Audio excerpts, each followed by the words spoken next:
শেখ হাসিনা কোথায় পালিয়ে আছে? পার্শ্ববর্তী দেশে। কিন্তু দেশে কোথায় আছেন ওখানকার প্রধানমন্ত্রীও বলে না, কেউ বলে না। এখন শেখ হাসিনা হয়ে গেছে ওসামা বিন লাদেনের খালাতো বোন। ওসামা বিন লাদেন কোন গুহায় থাকতো, কোন পাহাড়ে থাকতো কেউ যেমন জানতো না, মাঝে মাঝে ভিডিও বার্তা দেয়, ঠিক শেখ হাসিনা এখন ওসামা বিন লাদেনের একেবারে কাজিন হয়ে, খালাতো বোন হয়ে এখন তিনি ভিডিও বার্তা দেন।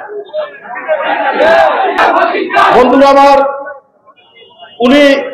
উনার নামে 227টি মামলা হয়েছে। সেই 227টি মামলার ব্যাপারে তিনি বলছেন 227টি হত্যা নিশ্চিত হল। ভিডিও ভাইরাল হয়েছে, গোয়েন্দা সংস্থা এটা ফ্যাক্ট চেকিং করেছে, এটা ফরেনসিক চেকিং করে দেখেছে এটা সত্য। এটা শেখ হাসিনার বক্তব্য যে কদিন আগে প্রধানমন্ত্রী ছিল, সে কি করে বলতে পারে তার নামে মামলা? এবং এই মামলা যারা দিয়েছেন তিনি বলছেন এই 227টি মামলা আমার নামে দিয়েছে, এই 227 জনের হত্যা নিশ্চিত হলো। উনি হত্যার হুমকি দিচ্ছেন। আপনি এত শিশু, এত কিশোর, এত তরুণ, এত শ্রমিক, এত রিকশাওয়ালার রক্ত পান করার পরও আপনার পিপাসা মেটেনি, আপনার তৃষ্ণা মেটেনি।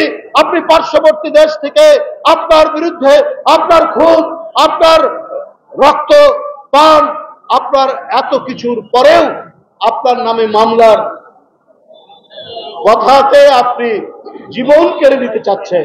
যারা এই মামলা দিয়েছে তাদের অন্তর্বর্তীকালীন সরকারকে বলতে চায়, এই ধরনের ভয়াবহ রক্ত পিপাসু নারী আজও তাকে টিকিয়ে রাখা হয়েছে পার্শ্ববর্তী দেশে।